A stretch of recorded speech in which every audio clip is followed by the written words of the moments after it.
Welcome. We are here for our, what month are we in? July. Our July member meeting. Welcome to you all.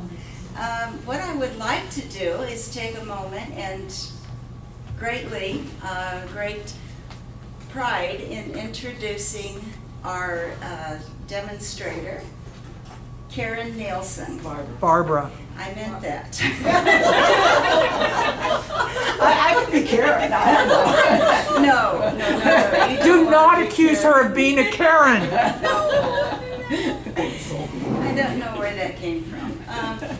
Barbara is going to demonstrate monotype printing. Encaustic. Well, that's okay. 2 sentences down. Barbara started her career as a contemporary printmaker, so we need to find out what that is as well. Also, encaustic painter using cold wax, oils, and acrylics. And spanning, are you guys sitting down? Yeah. Spanning 50 years. Wow. That is 50. With multiple publications and numerous awards. So with that, it gives me great honor to present Barbara Nilsson. So is mine working? Oh, yes. Yes, okay. So I'm Barbara Nilsson, and a contemporary printmaker would have done like an etching, a serigraph, mono printing. So it's a different printmaking method. Here we're using hot wax and pigment, which would be encaustic. So it's encaustic printmaking. Not me. Pull the top mic. Out. Yeah. So, Let's try that. Go. Keep going. so it's a different type of printmaking, but the premise is the same. We're working on one surface, we're painting, basically you're in reverse, and you're putting your paper on top, and instead of running it through a press, we hand print it. Okay, so that's the difference between contemporary and what we're doing today. All right. All right, so this is, in encaustic printmaking, this plate here is an anodized aluminum plate, and underneath I have a hot plate, a regular hot plate you buy anywhere to heat this up. On the top here I have a flat thermometer, and this is really important to have whenever you're working with a hot wax because your temperatures are critical. So you always need to know what your temperatures are at. I also have a temperature thing, right? So I can always check my temperatures in infrared, and so it's always a good thing, right? I do have my glove in case I have to pick this up and move it so I don't burn myself and my tongs. These are all kind of like important things to have just in general when you're working with the caustic, which is hot wax and pigment. I'm just going to put this over here. So notice how she touches the hot wax without her glove. No, after just this telling is- us we This need is to just the thermometer. That was only very too dry. I could have used this. Probably would have dropped it. But, so when we're doing the printmaking, there's a lot, you see I have a lot of different tools up here, right? You don't need them all, but these are the fun ones. These are what you really need, okay? So you're gonna need some rice paper, just your typical rice paper you can buy in the store, right?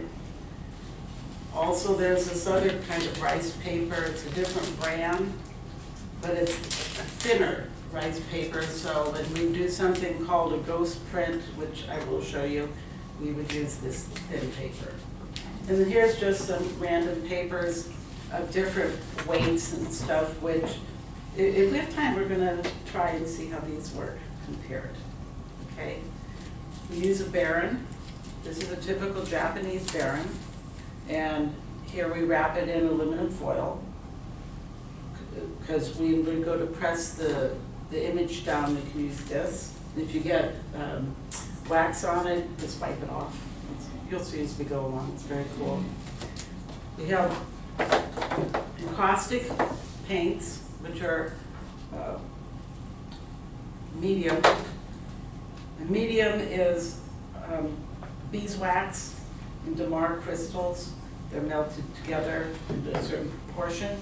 And this is very important, especially for monoprinting. I mean, for doing encaustic, which comes in handy when we're printing today. We'll show you that. These are your, these are 3 different brands of encaustic paints that you can get. These already have medium in it and the pigment's already in it. And these are just 3 different brands that are out there, R and F encausticos, and this is a guy, Miles Conrad. Just people sometimes like to know what the differences are. So these are them. These are colors, which I didn't know what I really wanted, so whatever it is, okay? We're just gonna start right here. So the first thing I'm gonna do, actually I'm gonna take this and put this down, because I already know my temperatures. I'm gonna take a piece of paper. I'm gonna set it on my plate. And just to give me a reference point of where I am, where my paper is and stuff, I'm gonna do these little red dots in the corner, right? So I always make it a little bigger because I like to do that. I like to, this is something to have fun with, okay? You can do, you know, representational, but you always have to remember in monoprinting, when you go to print it, it always comes out just a little different than what you think, so you need to have fun and be loose with it. So I'm just gonna melt some colors on here right now. I'm just gonna play, which I said. See how that just melts? How hot is your So the surface? temperatures for, thank you for saying that. The temperatures for doing a monoprint are, the best working is 165 to 175, which is, that's pretty much where we're at. And yeah, we're 170, 180 and higher, a little bit higher is if you really, like we're working on a thicker paper, we want to have more wax on it, so, because it's not going to absorb the same way. And as I say, whenever you're working with the wax, the temperatures are really important, because if you get, okay, beeswax will melt at 150. If you get over, you want to work, if you work 250, okay, it starts to become dangerous. 400, that's a flash point. So we never want to get there. We don't even want to get to 250, because that's when fumes are going to start happening, and you don't want that. So temperatures are important. And when you're working with encaustic, you're actually using a heat gun and adding more heat to things. So you just got to be cognizant of temperatures. So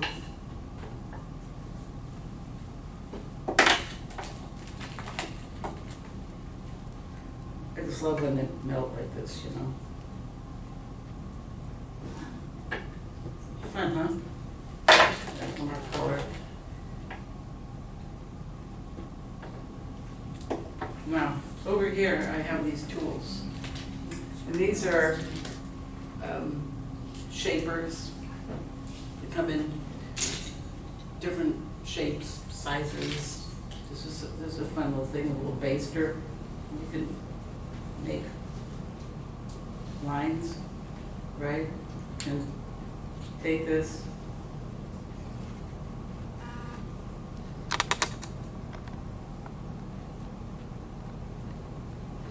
Just have a little fun with it, right?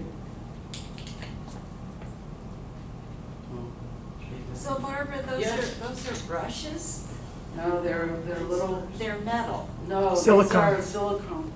Oh, So okay. silicone baster. They are basters. There's basters, so Oh, you okay. can take them and you can, just do things like this, right?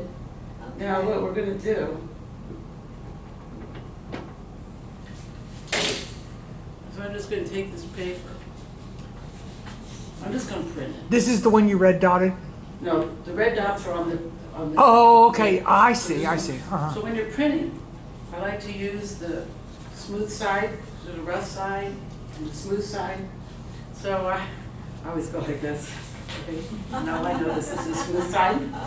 Well, you know, if you have gloves on, which you're supposed to be wearing, which I'm not, because I like to feel it. But if you have your gloves on, you can't tell the difference. Right. So I just always use my face. So you're putting the smooth side down. I put the smooth side down. Okay. See how that's picking up all that? Yeah. Now what I can do, you take a piece of newsprint. You don't always need a piece of newsprint. I do this.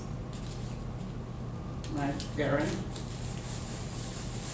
Now, trying to get all that up, right?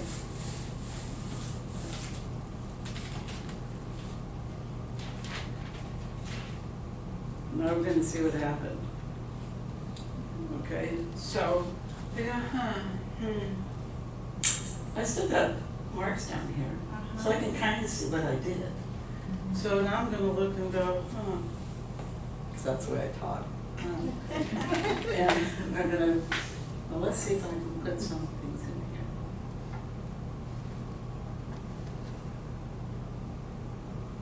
I already did that. Here's a color I'm gonna use.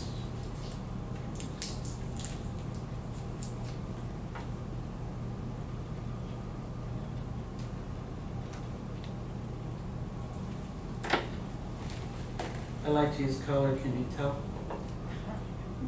Oh, yeah. Well, it's fun, right?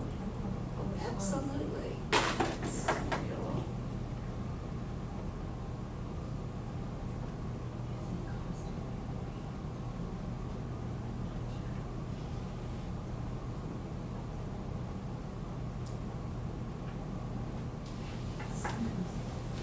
Barbara, have you got something in mind? Or are No, you just no, working I'm with just colors?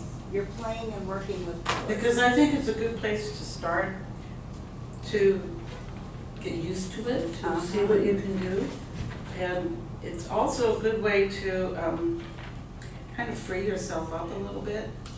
Because a lot of times, you guys paint and stuff, right? And you're looking at that empty thing and I don't know what am I gonna do, where am I gonna start, what colors am I gonna use? And this is just a good way to loosen up. But sometimes when you're doing this, you're going to be inspired to try something different. So this is where we are, and you go, oh God, what am I doing? Now I have a pencil. And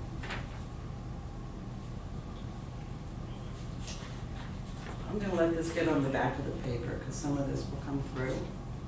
It's kind of fun. And I can use this pencil. So what happens is, I'm drawing on this with a pencil. Because there's wax on this, and this is heat, the pencil is already embedded in the wax. You don't have to apply heat to it.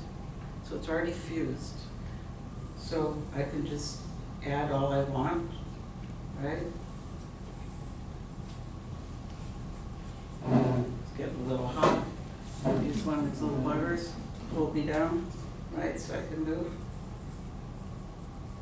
And I'm just playing a little bit, right? And what you can also do, I'm just showing you little toys. You can use your oil pastels. When I go to put an oil pastel on the heat, well, you can see what it's going to do. Because it's going to kind of melt. See that? Do you see that? It's not just sitting on top. Now, is that melting or? Yeah, pretty much. Isn't that cool? Favorite is white.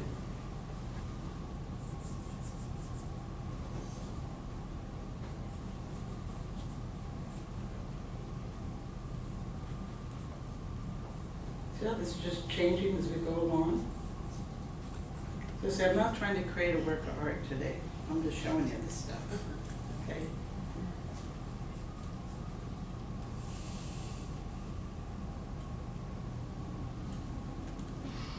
But let me try something different. Okay.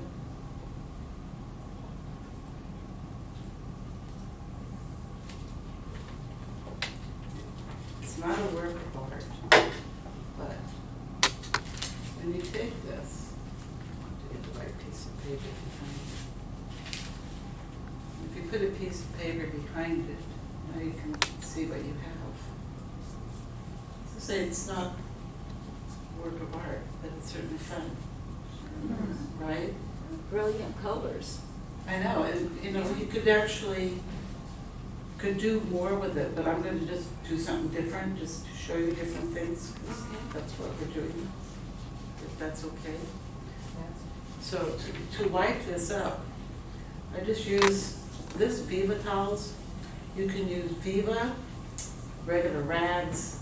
See how yucky that is? See this? It's water. And spritz it with some water. And I get a new one.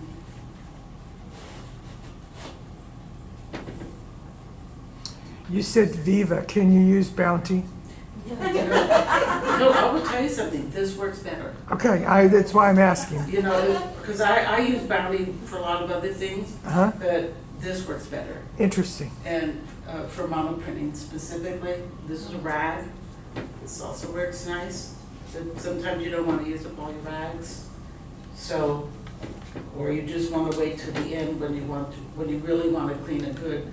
Then there's paraffin wax. But I'm not doing that in the middle because I don't want the wax on if there's a little left on the surface.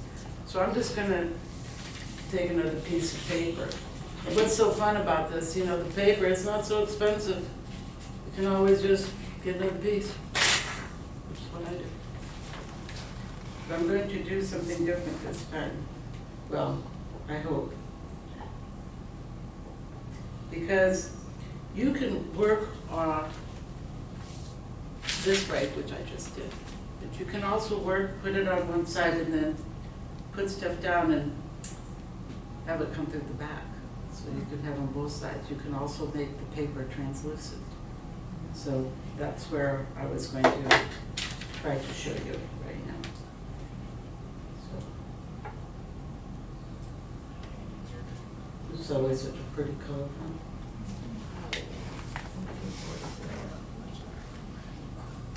This table that you're using to work on, This, uh-huh, it's anodized aluminum. is that something you built or bought? No, you buy this, you could build your own, but I'm not that adept. Actually, I don't even know where you find it to buy it, because you could buy a thing of this and make your own. What do you call it? It's anodized aluminum. No, but I mean, if you wanted to look on Amazon for the table, what would you search for? Anodized aluminum. Okay.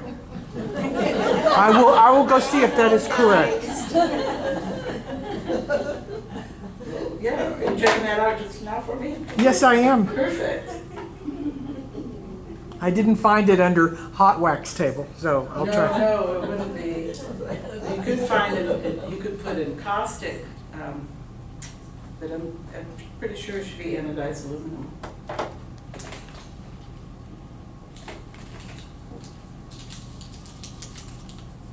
Barbara, may I ask a question? Yeah, you can. And I know you're going to be repeating yourself, I apologize. No problem. The colors that you're using, the little pieces, the wedges of color, what are they called? They're caustic paints.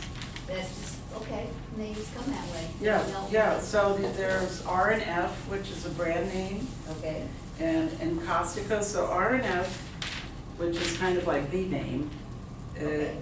it's like this shape, okay. okay? And Causticos, spelled ENKAUSTIKOS, Okay, thank you. is this, It's another brand. yeah. Yeah. And these are a little smaller ones. These are big, and this comes bigger. They're both good. Okay, good. Could I ask the type of paper you you are using? Right now, this is rice paper. Rice paper, okay. You know, for like sumi printing, rice paper. You can also use bubble wrap as a texture here, so I'm gonna just give that some good texture. are we into more questions? You can ask. Okay, I I'm might have an curious. answer, okay? I'm very curious as to why you chose to use hot wax with your monoprint rather than cold, because cold's so much easier. Cold Is it the wax, cold wax isn't, Cold what? cold wax is usually. No, not wax, just print, monoprint. Oh, monoprinting. Okay, that's a whole different thing. A lot of times monoprinting, you can do hand printing, but most of the time you need a press. Yeah. So you need an etching press. This you do not, right? You can do some monoprinting without a press, but it's a little bit more of a challenge than when you have the press. So it's still printmaking, but you don't need the press. Of course, you need the hot wax. I used like a 5,000-pound press, clear down to a rolling pin. For Well, you- cold monoprint, Pardon me? I have used a Yeah, 5,000-pound press, clear down to a rolling pin. yes, You know, and, yes. So it have I. seems like a lot less work. I've worked in hot wax, but only with batik, and so With batik, yeah. So, but you find that, I thought maybe the colors were more startling, sharper with the hot wax. they can be. Is it, are these examples over here? These are examples of the Yeah, caustic The monoprinting. colors are very impressive. One of them is done, the one with a white frame that has some collage in it. And then this is, the other one's a regular one, and then this one, the book, I made into a book. Star book. That's got, I think, 2 different layers going on with monoprinting and then made into a book. So, Thank you. Yeah. Are there any other questions while I'm just doing my thing here? Okay, I'm just gonna, I don't have to take some of this away. She has a question. Yes? Crayons, Uh, or is that totally different? no, you can use, the Neocolor wax oil crayons, okay? And it's gotta do because it's wax, right? Wax and oil. And, you can use the oil pastels, right? I don't know what goes into crayons. You can use China markers. You can use pencil. Children eat crayons. We Yes. need to know that information. I know, it's true. They do eat crayons.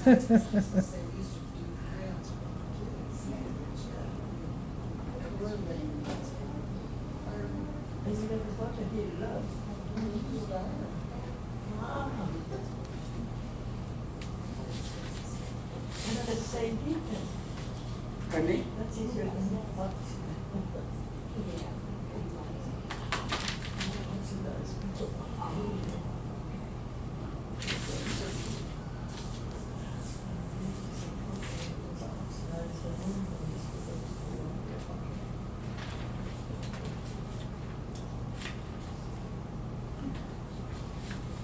So this one, I'm going to now add some color and I'm going to print it from the back, okay? Just because you can do this and then I'll explain. I can leave that.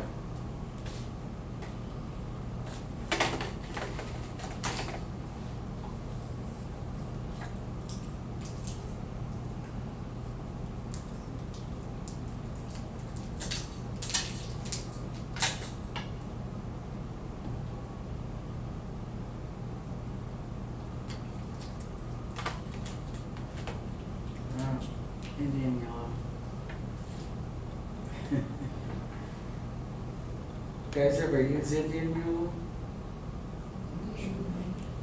Pardon me? Oh, I love it. It makes a great, when you're painting and stuff, it makes a great think of it in a second, but it makes it great. Okay.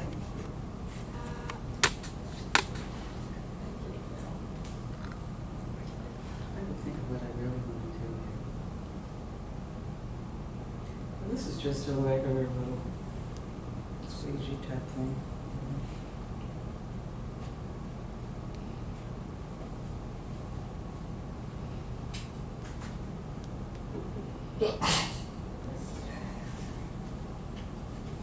So this is all full of paint. I just go like this, wipe it off. It's all good, you know, because it comes right off with the heat. I'm going to print this on the rough side right now. We'll just see what happens here. Now this one you definitely need a piece of newsprint to put over it so that I don't get the paint all smeared on this side. Oh, I don't know where I did it. See, I'm such a slob. Here it is.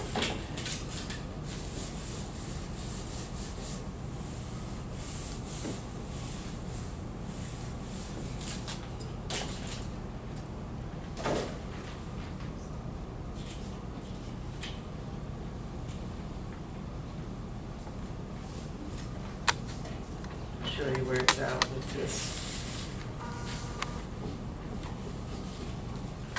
You can see some of that coming through. It's kind of cool, right? Now, I can make some of this translucent. So what I do, I'm just going to put this back down here. Well, there's two different ways. I'll do it this way. Remember I told you I had the medium, and I was going to show you how to use this. So if I want to make part of this translucent, I'm just putting this medium down here, slopping it up a little bit, let it melt pretty good, right? And I don't want to do the whole thing, so what I'm going to do is just a little bit at a time. See how you can see that starting to soak in?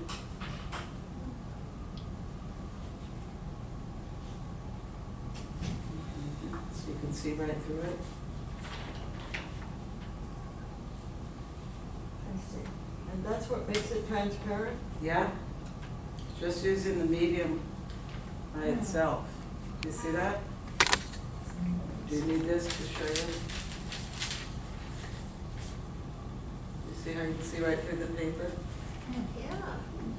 Yeah, so you can make that transparent on any part or through the whole thing. But if we still want more, we'll put a little bit up here because I think that would be nice.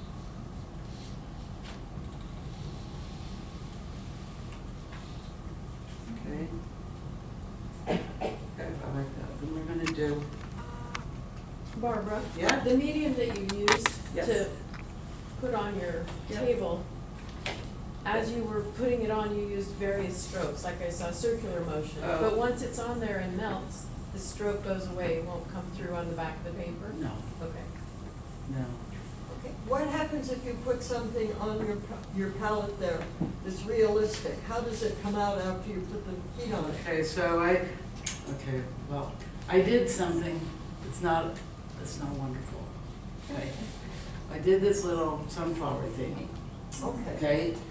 But then, I was gonna show you this. Here's what's really cool about when you're doing a monoprint.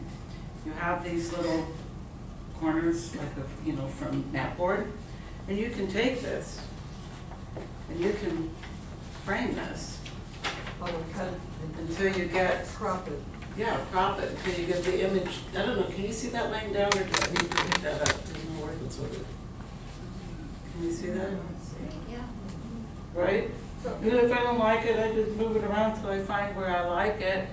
I go, okay, now I got a picture. And then you crop it and you have an image. I mean, even this thing that I did here, I can crop it. And I might find, oh, look at this, part of this is really cool. Kind of looks like a couple little flowers there, and there we go. We can have a nice image that we weren't really working for, but whoops, there it is. So it's a great little tool because you're playing and you're having fun, but you can do representational. I did this one, I was just messing around with it, but I think if I was to do this again, I would do the whole background blue. And then I would take one of these tools. Well, we could try it right now. You want to see that? Let's see if we do that. So just do a little small thing. And go like this. Barbara, can you move your water bottle? I can see that. Oh, I'm sorry. There you go. So I'm going to make this blue. I'm going to add a little white to it in some parts because it might look a little nicer not to have everything 100% the same. And clean it up. Looking for my little paper. Let's see, I want that little flower again. So I'm going to take this and I'm going to get rid of some of my blue. This is a flower. Beautiful, look what it is.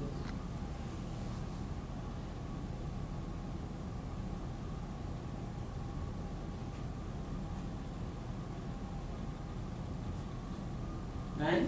And then if I want a little stem, I could print it just like that. Or I can take some colors.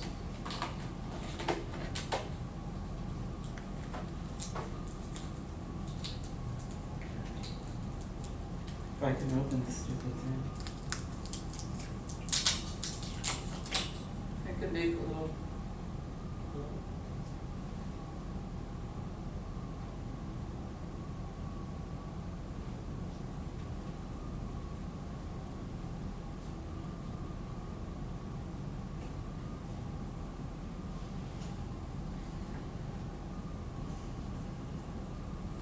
I'm just making this simple, but I think you're getting the idea, right?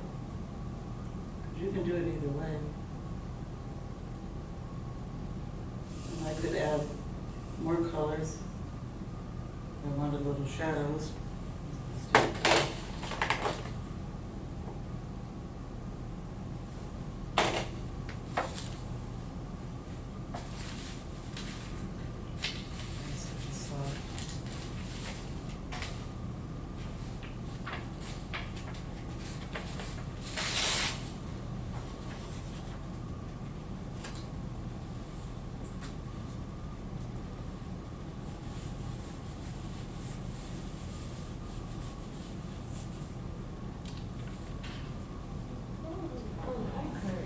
Right? So, yeah, different ways to do something. And that's a nice feeling about it, right? So it changes once you put it down. Right? That's good. Okay. Barbara? Oh, here's what we'll do. I'm going to do something. Yes, go on. How long does it take for that to dry? Oh, instant. Okay. Instant, You yes. Put things on top of other things. I Oh, yeah. wondered if it was that quick. Okay. Instant. Because it's wax, you know? Sure. When I mean, you can paint with wax. I did big brushes, but this is a little hard. You always have to heat these brushes. And painters love to, I'll be right there. Painters love to go and then they're talking about blah, blah, blah, and then now this is hard again. You know, when you're working with the hot wax, you always have to keep it on the palette and use it. Keep it on the palette, keep it warm. Or it won't, so it's just funny because everybody does it. This is the thinner paper that I told you about. On this, we have a little bit, not too much, a little bit of shiny part showing. So I was going to try this as a ghost image and see how much we can actually pull off of this. Okay? We'll just see.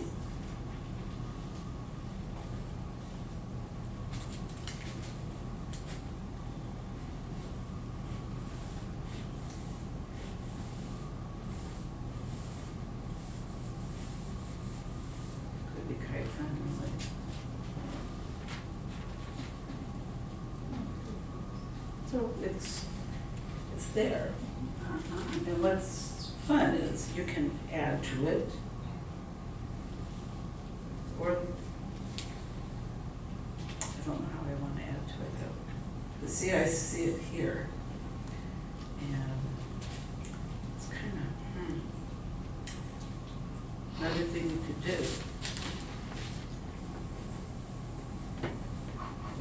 If we really are so intrigued. We could use some of our other tools here, and we could just add to it, bring parts of it to life.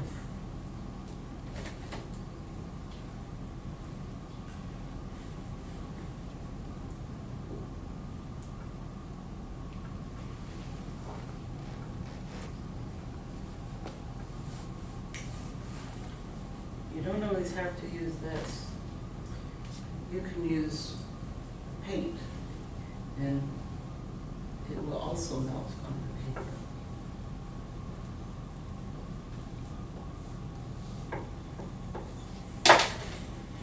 See how much blending we can do with them.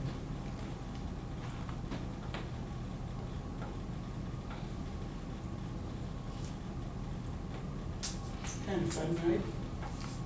Well, I'm having fun. If that's more important. But see, you can add to it and make it a counterpart to the one you already have.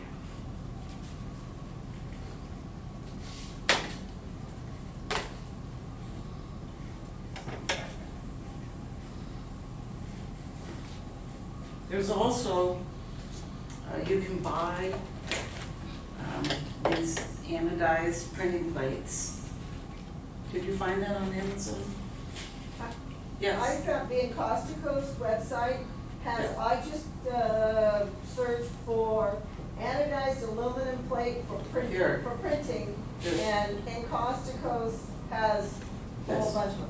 A 10 by 10 was $65, a 12 by 16, which it looks like you have, $125. So they were these plates?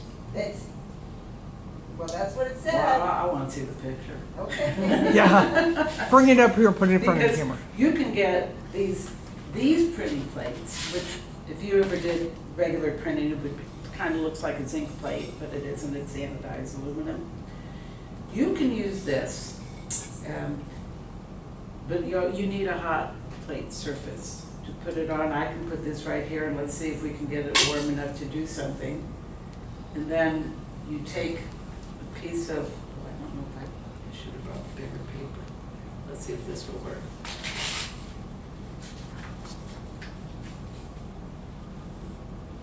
See how it's a little way over here. Should have brought a bigger piece of paper. Sorry. Because what you do is you, oh no, I don't need a bigger piece of paper. I forgot what I was doing. You put a piece of newsprint, you take a couple binder clips,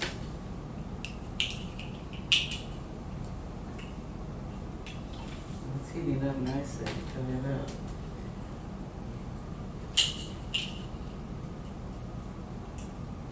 And this would be more like traditional printmaking. So instead of painting on here, we're going to paint on this one, right? Those colors.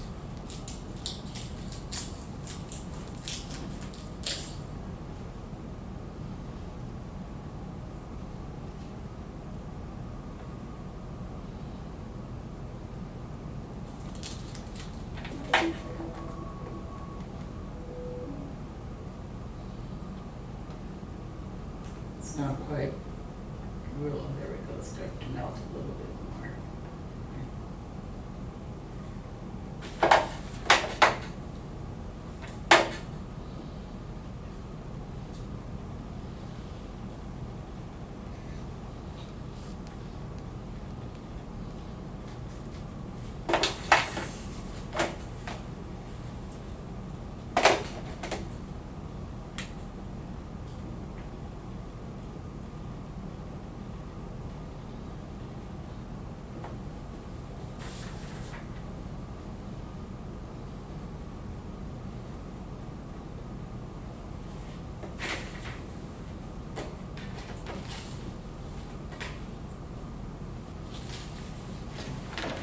here.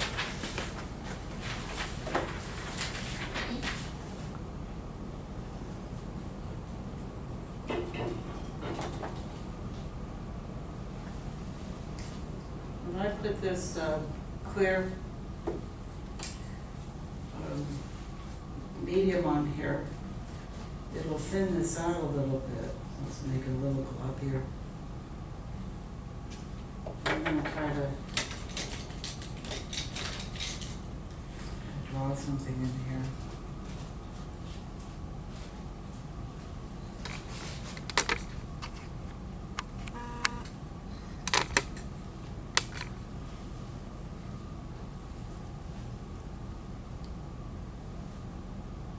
I'll just play it around here.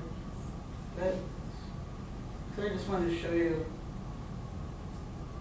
like a traditional kind of printmaking thing where I would blow this over the edge. Like, see how stupid? Grab the paper.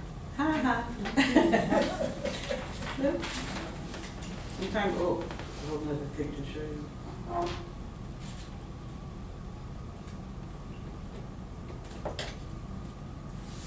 Technically, I would have put that over there, but I already screwed it up.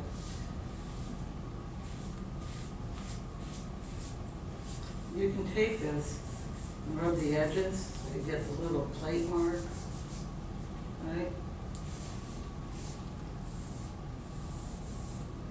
Maybe not as good as I would like.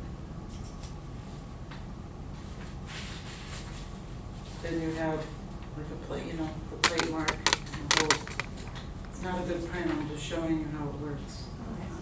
You know, so if you were to use this at home, I mean, you can get the electric griddles and use that as a hot plate. And because it has a texture, you can't do what I was doing on here. You would need this. The trick with the electric griddle, to me, is how do you clip your little clips on to hold this paper in place. When you're doing this, if you did it on a griddle, you would be wise to definitely mark your corners so that if it slips around and you wanted to do a different, add more to it, like we could try that right now, but I've messed it up, but let's just see. So we have this here, and we say, oh gee, dear, oh dear, I need more. This is just not happening. It's disgusting. So Can you use objects, or would that indent your ionized board? Like what kind of objects? Oh, like a branch, for instance. I would not. You would not. So you could do that with a cold print. When you run it through the press, you could do that, but with a press, right? Yeah. But I would be concerned about it scratching my zinc or my copper or my plexi, whatever you I were kind of using. thought so. Yeah, so I wouldn't do that, you know. Unless you can keep buying new ones. Yeah, no, I wouldn't do it.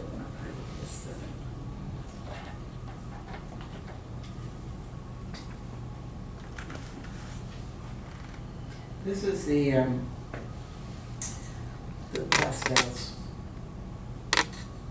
Now, I have no idea what's going to happen here because even though I have this here, I won't be matching it up 100%. I'll make a mess. Oh my God. Okay.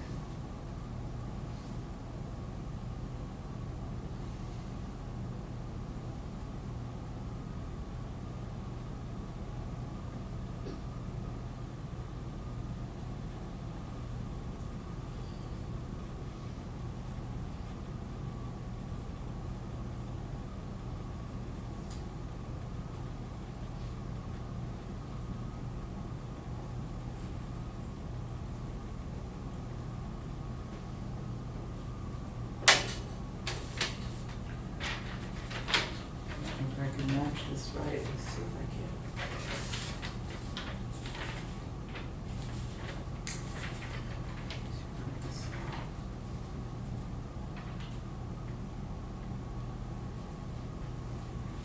I don't know. I didn't quite do it, but it'll be interesting.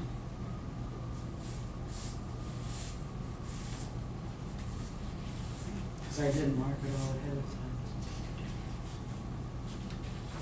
But you could still add to it. I could take this now if I wanted. It's hot.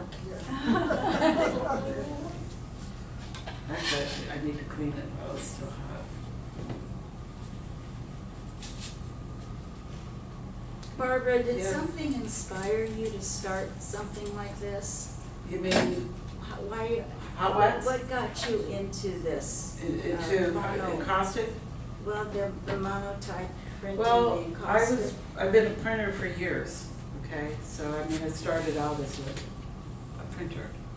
Commercially, you were? No, art-wise, you know, Okay. etching I started with, and some serigraphs, and somebody showed me a mono printing, and I didn't know yet. Okay, so that was it. That was it. That was it.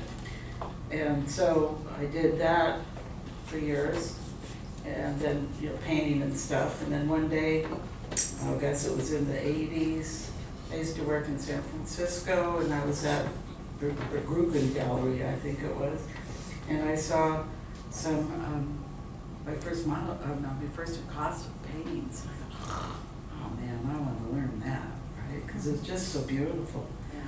And then many years later, well, not that many, I guess, a friend took a class in encaustic painting, and she showed me how to do it.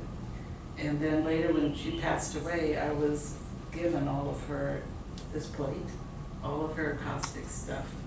And so I just went and did it, right? Took off with it. And then I learned, I think it was a while,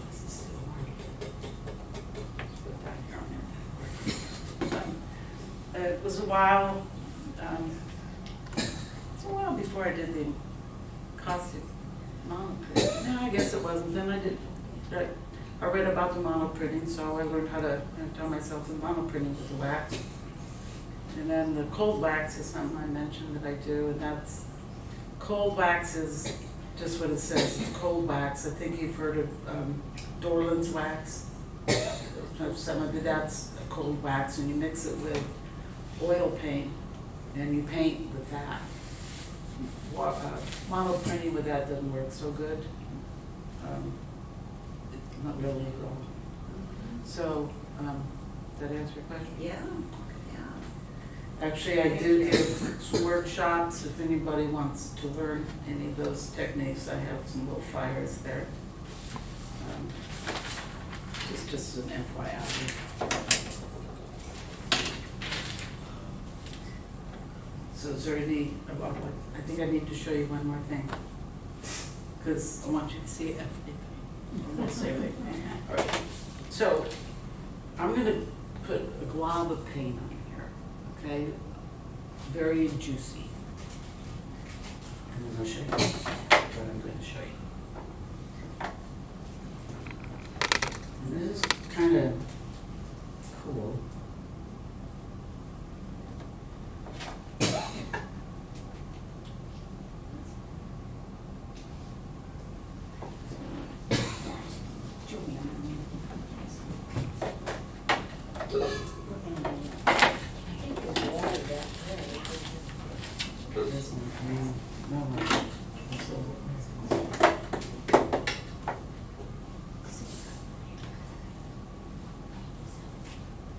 See how thick that is coming on? So you can, I'll show you. Okay. Let's take some of that away.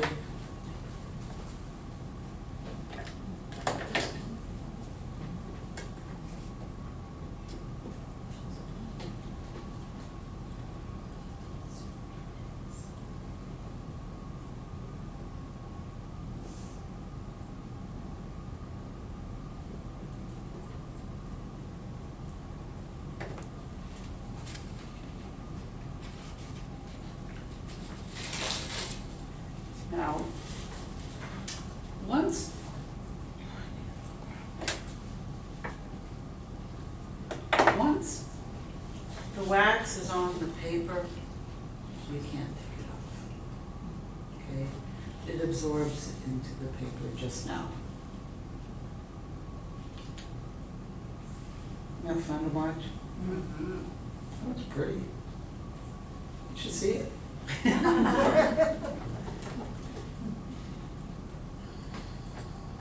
Okay. I'll show you two different things. See how shiny this is? And see how there's a glob of paint on there? Now sometimes you might like that and you might want to keep that. But now you just hold that thought, because now I'm going to show you something else with this one. Before I video, I already did that.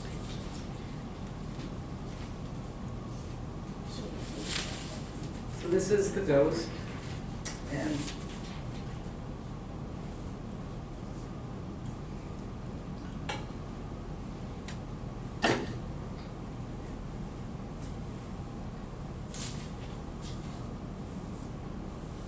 it's very thin paper. What I like to do here is I got extra stuff here. So I'm gonna kind of use it. Right?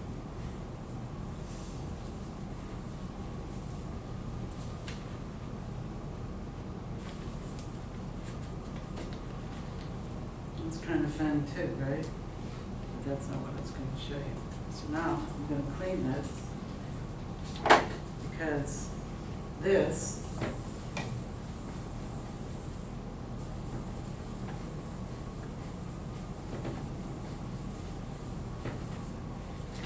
I'm going to try to get this extra paint off. So you can't really take it off, right? You're going to put this down here. Let's get it all hot and juicy again, right?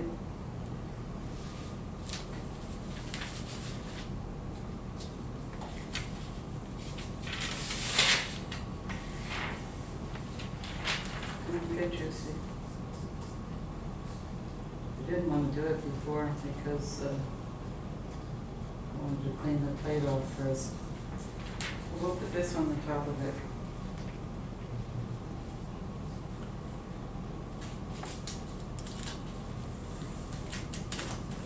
We're going to try to pick up all that we can.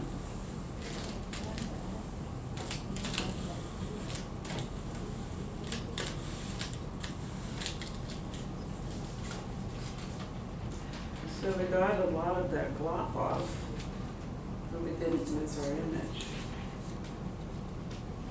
So that's kind of a nice thing too, right? Now, what I like. Is there a way to pass those around a bit? Sure. We could just come up and look at your. Well, Yeah, I can here, start. there's not a problem. Start.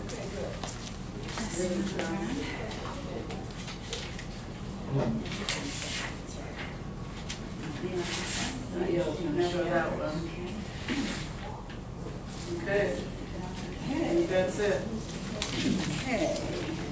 So, I was gonna show you, well, maybe I'm gonna do it first.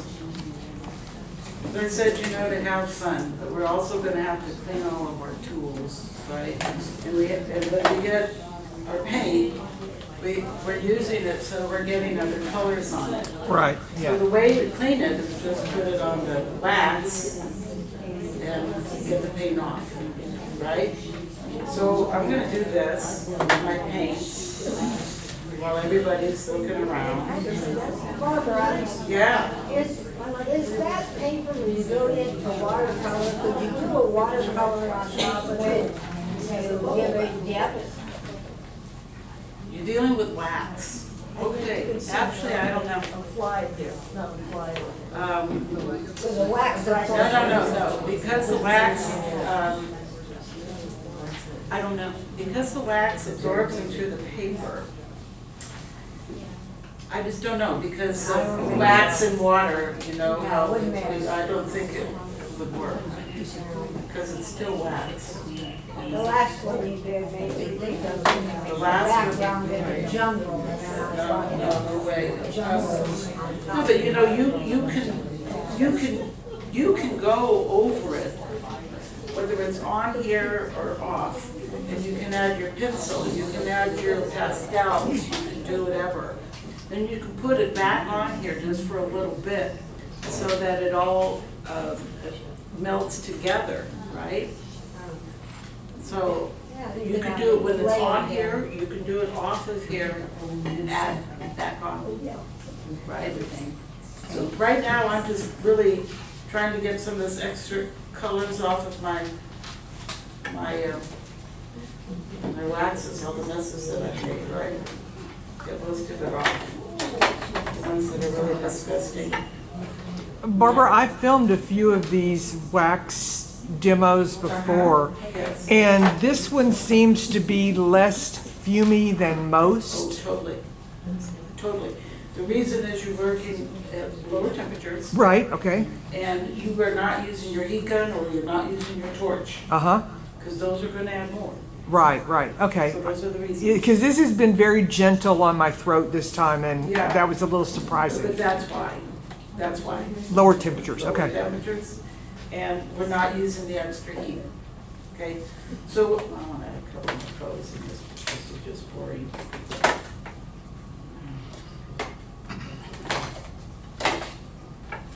I'm just kind of cleaning these things. So what I was going to show you, because it's just for fun, is I've got this mess here. Now, what am I going to do with all these things that I've made this mess on, right? Yeah, clean up. So I like to, as soon as I find what I'm looking for, whatever. So here it is. So I like to just kind of play with this and move the stuff around.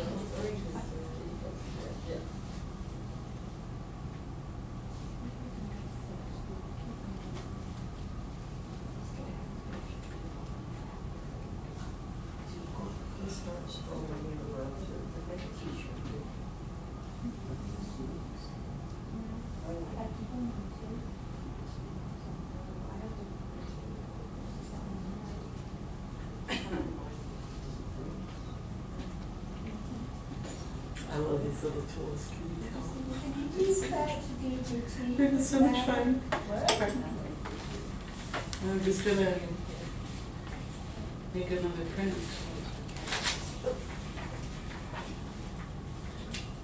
Could you use this as a boutique way to do fabric? Like first do it sparsely and then add your dye afterwards? I'm not sure I Sure, understand it. understand the question. Ask me so it's closer. Could you do a boutique with this? You use fabric and do it like a batik.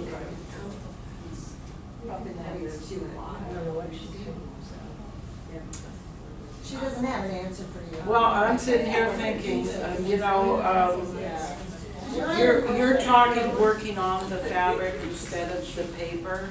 Is that what you- I think it would have to depend on what the fabric is. I think if you were using a silk, maybe, it might work nice. So this is kind of fun, right? So now what I was gonna do though, I said, well,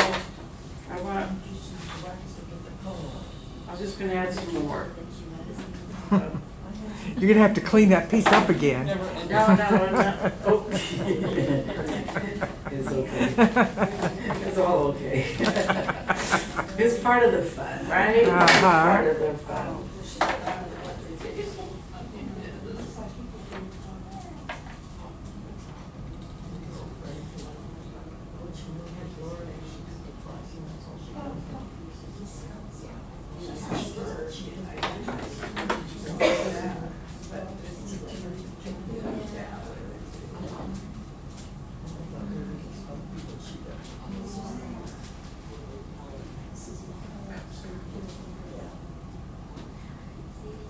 Have you ever tried pressing the wood cradle panel into this?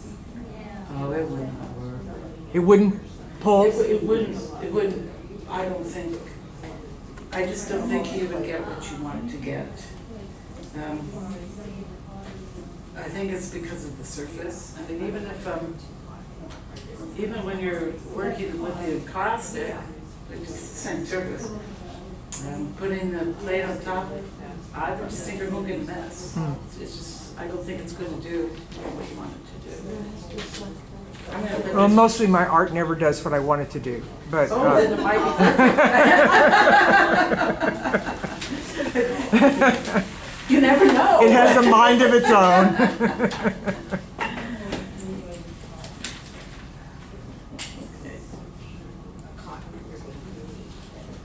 So this one is interesting, but sometimes it's more interesting on the back than it is on the front, right? Yeah. What I was going to show you is I did this the other day, just for having fun, doing pretty much the same thing. And I really like what happened. Oh, yeah. See, but I added some pastel to it, the white and stuff. I played with it a little longer because, you know, I don't know how long we're supposed to go. You're 3 minutes over. You can wrap Okay, anytime. Okay, so I just wanted you to see that sometimes it's having fun and printing on top of other prints. Actually, I still have some stuff here, so if somebody gave me one of those thin paper ones that were kind of stupid, I would add it to it because they're around here somewhere. I don't know if it has them.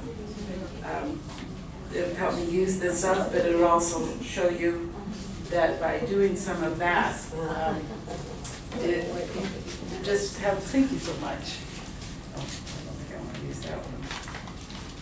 This one over here. There was one that was kind of stupid.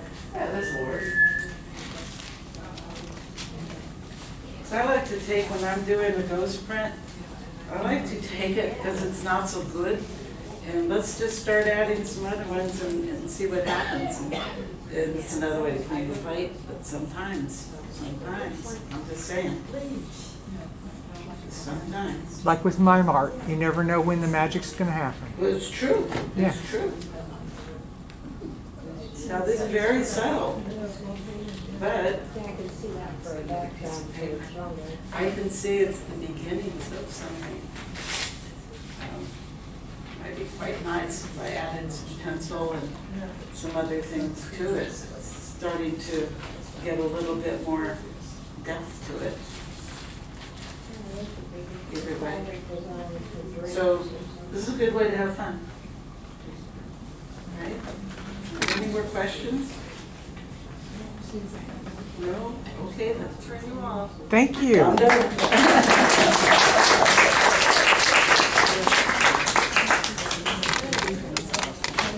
Your mic is not hot until Carolyn replugs you in. Oh, am I hot now? Am I hot, guys? There we are. Barbara, thank you. Thank you so much. We've never had a demonstration like this, have we? No, this has been different. And be sure and pick up one of her workshop flyers up here on the hot pink paper. But you guys, you've got to see, the pictures are beautiful, but the book is stunning. The colors are just amazing. So during the break, come on up and look. Before we do the break, do you see Valerie standing up? Valerie promised me 2 minutes, and well, I'll let her explain, okay? I'll try to explain myself. You're on. You want to just take that and talk? Hey everybody, if you were here last month for my demo and you made a masterpiece, it has been fired to 2,000 degrees and here for you, right here in the front for you to pick up. You can finish him with extra paint you have laying around your studio. You can finish him with ink. You can finish him with wax and a blowtorch. You can finish him any way you want. Except for you probably can't glaze them unless you come to my house. Thanks. But the bottom line is you can finish them. Okay, let's take a break and let's take 15 minutes. I think we've got that in the schedule. So we'll be back at, 10 till. And enjoy. We got refreshments and we've got some eye candy over here. Okay, thanks. We're going to go ahead and continue. We've got some really good information to impart. What I'd like to do is bring Linnell up to speak about our involvement in the county fair. Fabulous. Okay, Linnell, you can take it away. I'm gonna sit down while I talk to you guys. So, some of you know that every year for the last 3 years, we've done the El Dorado, thank you Pam, we've done the El Dorado County Fair Fine Arts and Photography exhibit. I'm co-chair of that with Fab Dabowski. And it is an amazingly rewarding experience. We share the exhibit hall with the people from Rocks, Gems and Minerals, and Pam is instrumental in that exhibit as well.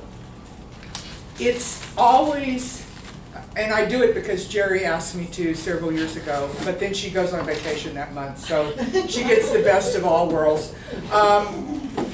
It's a remarkable experience. There are a number of people in this room that volunteered for that exhibit, and it takes over 60 shifts of volunteers to manage that exhibit. It's like running a small business for about a month by the time you get ready for it, do it, make it happen, and sit the exhibits and end it up.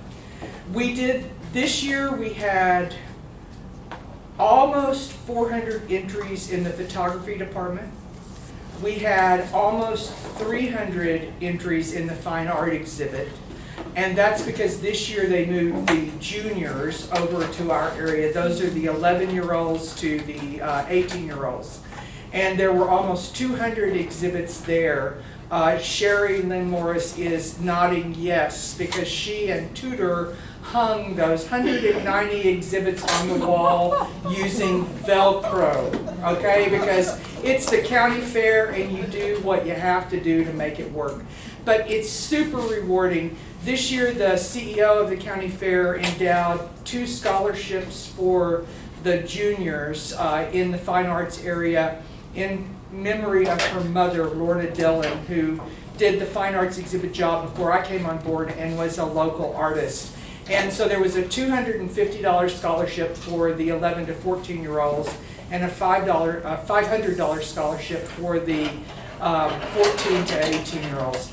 And I heard from the mother of the $250 scholarship winner after the fair, and she was like, we couldn't come, we were out of town, and we got a scholarship, and we don't even know which one of her entries won. And so I'm, of course, racking my brain because I didn't take great photos of that area to remember which one won, but I was able to describe the piece to the mother, and they sent a thank you note to the judge for choosing their person. That's the kind of heartwarming thing that happens at the fair every year. And I want to encourage all of you to think about entering the fair next year, because we had less than 100 entries in the adult fine art exhibit, and we sold 4 pieces from the fine art exhibit at the fair, 3 of which were my AI art because I just mobbed the category and put in 9 entries, and because there's no limit to what you can enter, and sold 3 of the pieces off the wall. Not all to people I know, not by me, just randomly it happened. And then Kate Ellis also sold a chicken drawing, and it was so cute because the lady that bought it came up and she wanted to know about it, she wanted to know how to buy it, and the way you buy something at the fair is we fill out some paperwork and then you have to walk all the way across the hot parking lot over to the fair office and pay for it, and then all the way back across the hot parking lot with the information that you paid, and then we put a sold sticker on it, and then you have to come and pick it up after the fair closes. So buying something is a bit of a challenge at the fair. And so after I explained this to the lady, she's like, Well, let me think about that. And about an hour later, she comes back and she's like, I just have to have it. I love that chicken, and my neighbor's gonna want it, and I'm keeping it. And so it's heartwarming and it's rewarding. A few years ago, there was a piece hanging on the wall, and I said to the artist, you're a little too good for the amateur category. You need to enter next year in pro, semi-pro. And so she did. And this year, first time I saw her, I was able to say, hey, did you see your ribbons over there?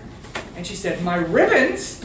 And I said, yeah. And so Pam took second place, Pam right here at the front, took second place in the pro, semi-pro landscape division. And she also got the Spirit of the Sierra Award. And this was the person that went from amateur to pro, semi-pro, and I love to see that kind of development happen. So it's really wonderful. But we had an incident this year at the county fair that took a lot of my time and patience, I must say. And it had to do with sportsmanship.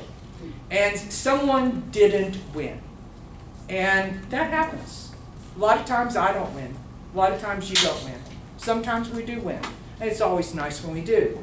But when we don't, I really want to remind you all, and that person that caused the problem is not in this room, but I want to remind you all that be sportsmanlike, be courteous, be kind when we're having our competitions. It's art. It's not the end of the world. It's very subjective. We all have our opinion about it. It's never all going to be decided the same way. And take it graciously if you don't win. And if you have the opportunity to say something nice, that's great. If there's something, if you don't like everything about a piece, but there's something about it you like, that's extremely meaningful to the artist if you tell them what it is that you like about the piece.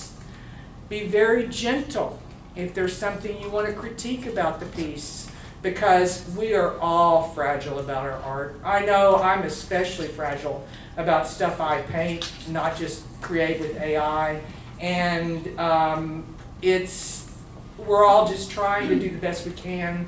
So just be kind, because this stuff comes back to haunt us. I heard that when we were introducing new members or people that come to share their art at one of our meetings, someone felt that people were saying not so nice things about their art, and maybe they didn't even say it to their face, maybe they just kind of heard it or felt it.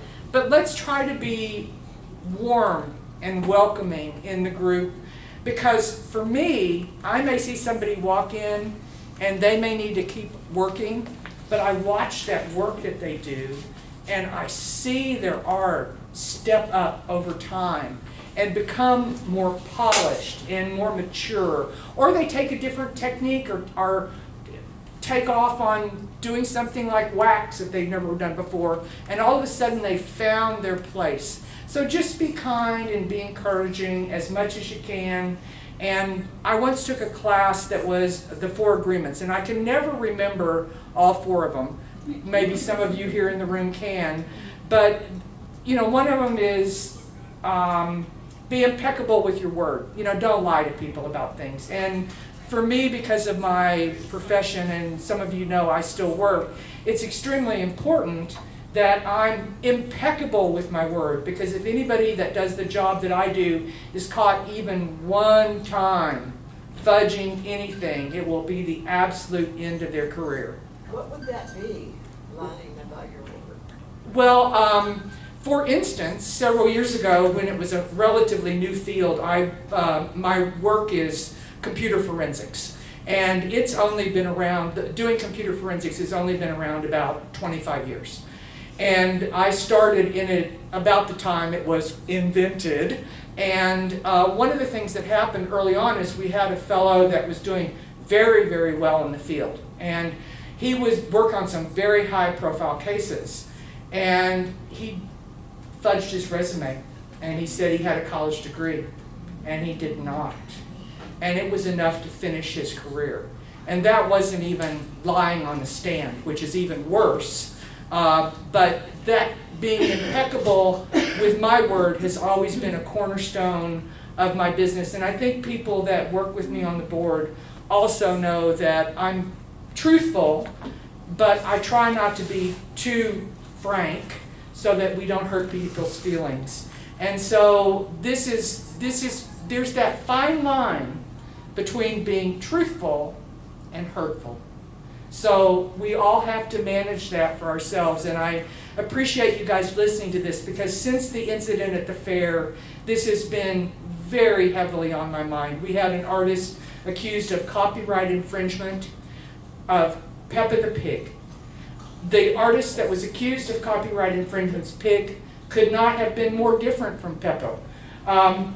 Melissa weighed in on, does this look like Peppa? No, it does not look like Peppa. Melissa's an attorney. I really appreciated hearing that And from a mom, Melissa. and I know what Peppa looks and a mom, and she knows Peppa. She knows Peppa very well. So this pig looked nothing like Peppa, but because this artist didn't win, then she was like, well, this is the one that did win is a copyright infringement. Well, no, it's not. And you need to either get back on your meds or get, calm down, because it's a little out of control right now. And we want to try to avoid this within our own membership show, because we're at the government center and we don't want to jeopardize our venue there. And then at the county fair, because I have to tell you, I had to write a white paper about this incident and submit it to the fair so that the board would have the history of what went down, because this artist didn't just stop with complaining to me about it. She marched over to the fair office and complained to them, wrote a letter, and it's unfortunate, but it's what happened because she was unhappy with the judging. We all don't love the judge. That's just the way it is. Sometimes that's the way it is. And we are going to have at the September meeting our judge for our fall member show. The fall member show is the first week in October.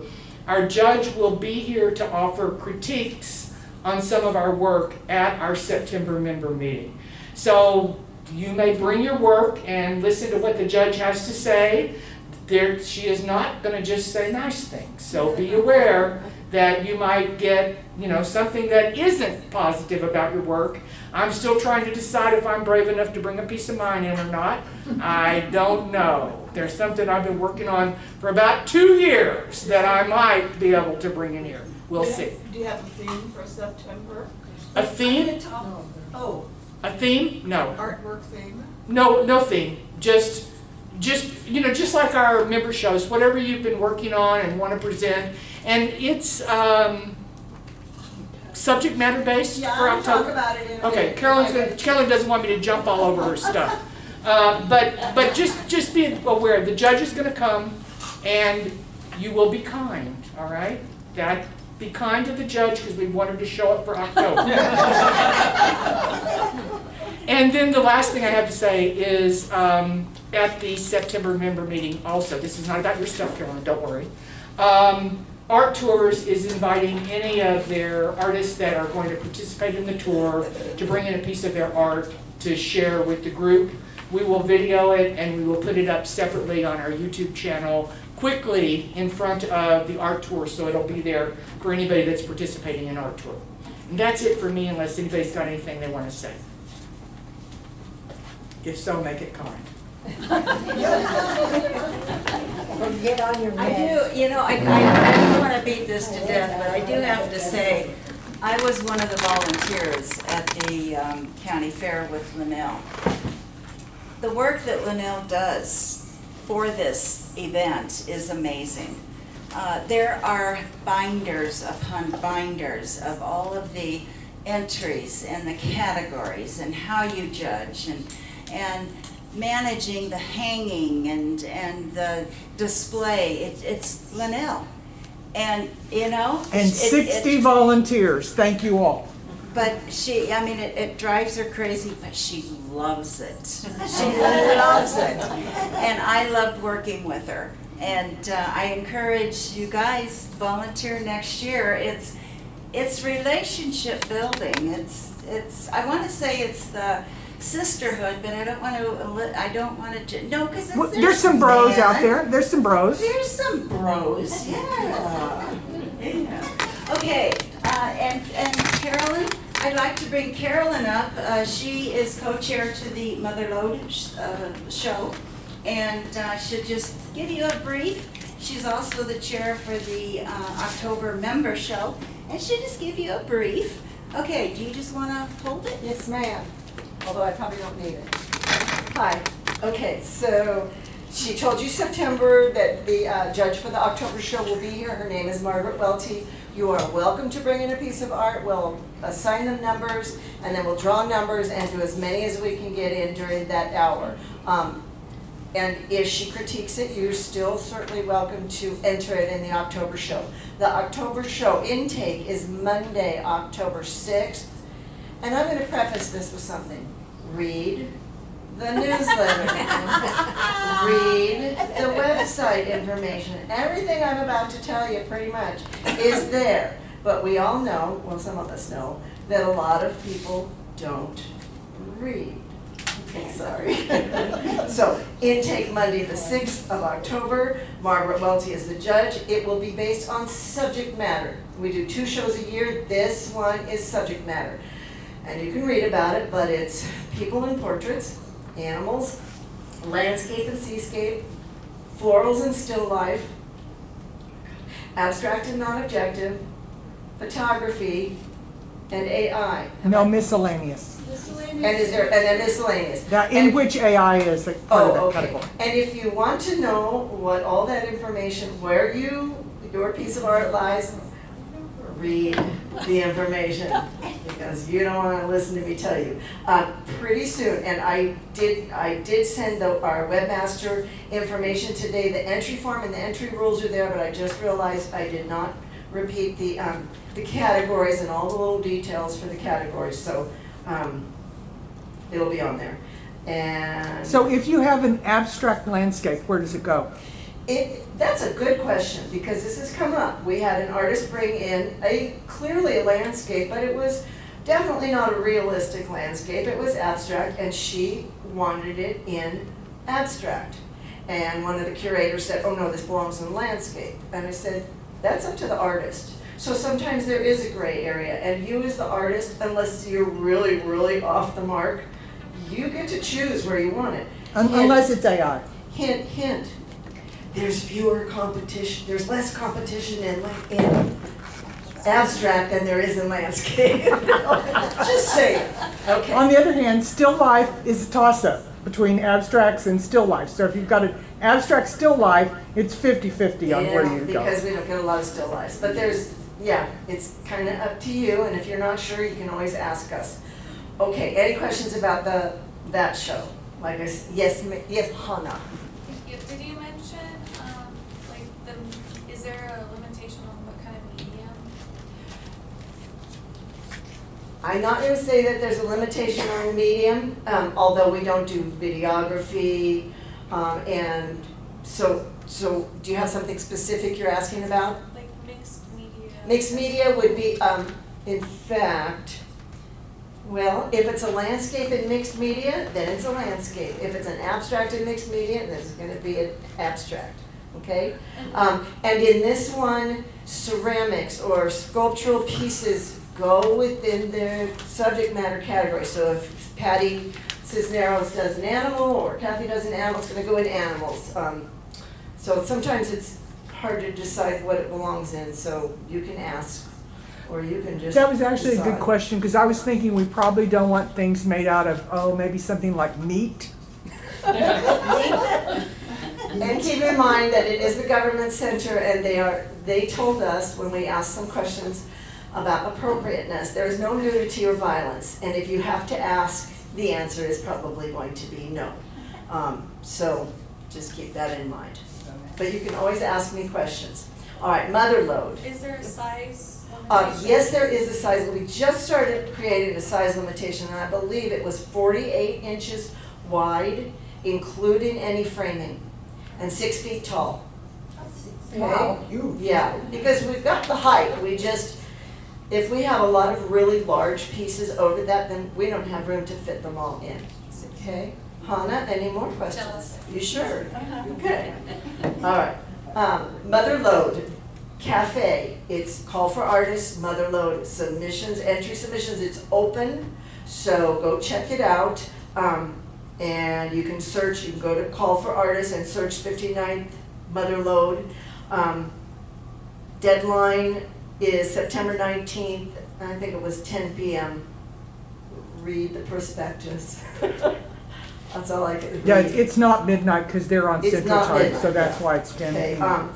and just so you know, Placerville Arts Association members have an opportunity for 3 awards over and above what non-members can vie for. So that's kind of nice. And we did bump most of the awards. I think we changed, gosh, I didn't know I was going to speak on this today, and Sue's not here. Best of Show is at least 500, and I think maybe we bumped it to 700. But I'm sorry, I don't have that information. But it's in the prospectus. it's in the prospectus, so you can read. Okay. And I wasn't supposed to talk about this, but one more little thing. Some of you have brought art to hang in the wall, on the walls here at the senior center. I thank you, and everybody who works here appreciates it. If you have work in the hall right now, you could take it if you would like, but they would like some new items. So if you'd like to replace what you have here with something else, you can take it to Rebecca. She's the lady in charge of it who works here. And if you don't already have something here and you would like to hang something, bring it in. And if you have questions about that, you can ask me at the end of the meeting. Any questions?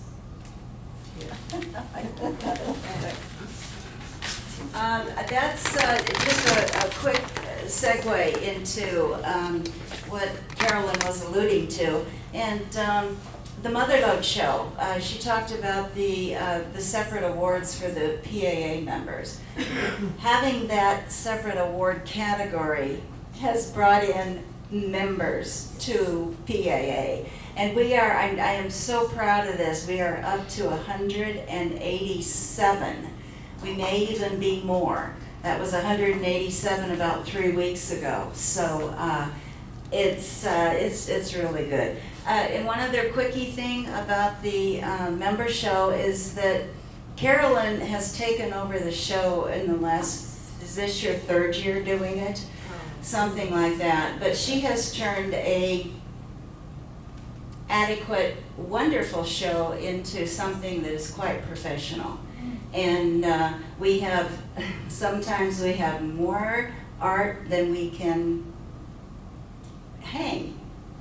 And we have to find room for it. So that's why we have the limitation, Hannah. And it's just it's an amazing show. You had your mouth open? It's Hannah. I said Hannah? Is it, how do you spell? Like the road to It's Hana. like Hannah, it's just, it's a little. Oh, like the road? Yes, the To road to Hannah? Hannah. Oh, okay, sorry. It's a little. That'll help. I messed up with Karen. And you guys, one of the things that's helped our member shows over the years is that we have invested some of our funds and some of our profits in buying rods and hooks that allow us to easily hang this artwork. We had, when Carolyn took the show over, we had chains with S-hooks. We had to crawl on top of a ladder. We had to hook the hook on top of the bar. If we needed to move that chain, we had to get up there and do it again. Now our volunteers are able to hook the rods in from the ground. They don't have to get on ladders to do every little thing. The rods can be moved. And we have gone back, as our entries have increased over the last few years, we've gone back 3 times now to add rods. And we now have enough rods to fill up every bit of available space at the government center. So keep bringing those entries in. And we're up to how many pedestals? We've got 9. 9 pedestals. So if you are a 3D artist and you think you want a pedestal, that lady up there with the microphone is the person to contact to reserve a pedestal. Oh, she's already, that's her bid. She needs one. So they do go fast. See me later. When I came, they weren't even letting us put three-dimensional work at the government center. You So- got that right. Right, and With Carolyn taking over, I tell you, we have just, yeah, we're hot. We are hot. We are looked forward to. The government center looks forward to our show there. In fact, they would like us to go 2 weeks, but we're talking. Anyway, what I'd like to do is bring up Jerry, but not yet. Okay, before I do that, just a couple of quick announcements and then I'll bring up Jerry. The studio tour. Studio tour, who's in the studio tour here? 3, 4. Okay, I'll do quickly, just because it's we have it's 40, an we have 40 organization artists event. this year in the tour. And it's the last weekend of September, Friday, Saturday, and Sunday. But I did want to tell you that in September, I think you were asking about, is there a challenge in September? It's not really a challenge, but we're going to ask the artists who are in the tour to bring a piece of their art to share with the group, okay? And that'll be in September. Also, Randy Honorlaw is going to be handing out the art signs for the different studios to direct traffic into the studios, and he'll be handing out those signs in the parking lot. In okay? August, at the In August meeting. August? You told me September. August. She told me September. She heard something. I mean,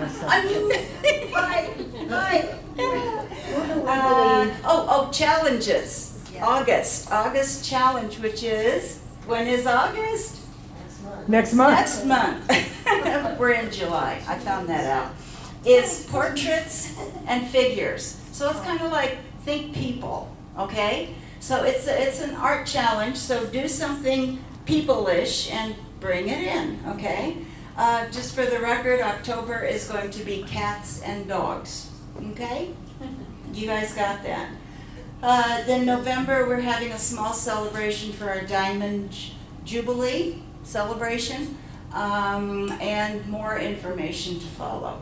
Okay, with that, the last thing is just to bring Jerry up, and she's got a quick announcement that she would like to say, and then I think we can call it a day.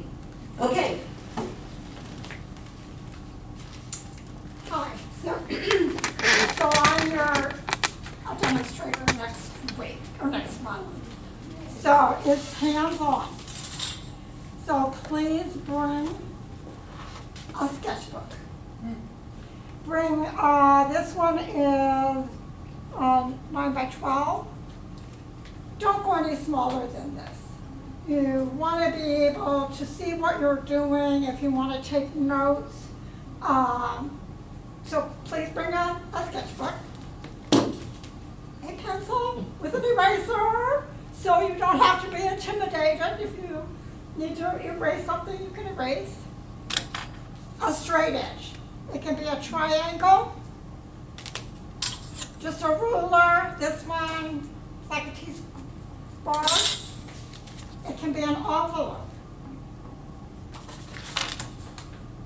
Whatever you want to bring, you want to be able to do.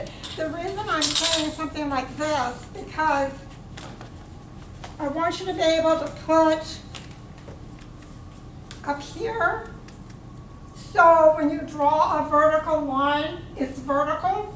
When you draw a horizontal line, it's horizontal. So what are you drawing? It's a perfect takeoff to Valerie's last month.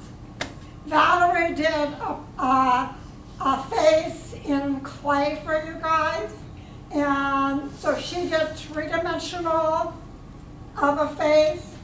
I'm gonna work with you on the two-dimension of a face. Where is the location and proportions of all the features of the face? That's what we'll be doing. So I want you to have the opportunity to do it along with me. I'll do it just very step by step. So I look forward to you being here. I hope you will have a good time doing it. But anyway, that's what we're doing next month. So. And then in October, we have a fellow that's gonna come and talk to us about October? October. It was my suggestion. His name is Scott Chad, and he owns Lotus Bonsai Nursery. And I took a class from him in March to learn about bonsai growing, and I even planted a bonsai tree. I got 2 of them. Little one is Georgie, the other one is the Three Sisters. Anyway, he's going to be our October presenter, and we're going to invite people from the senior center because there is a strong interest in that. So don't miss October, okay? Okay. And I think with that, we're good. And you guys are dismissed. Well, how dismissive of you. I am.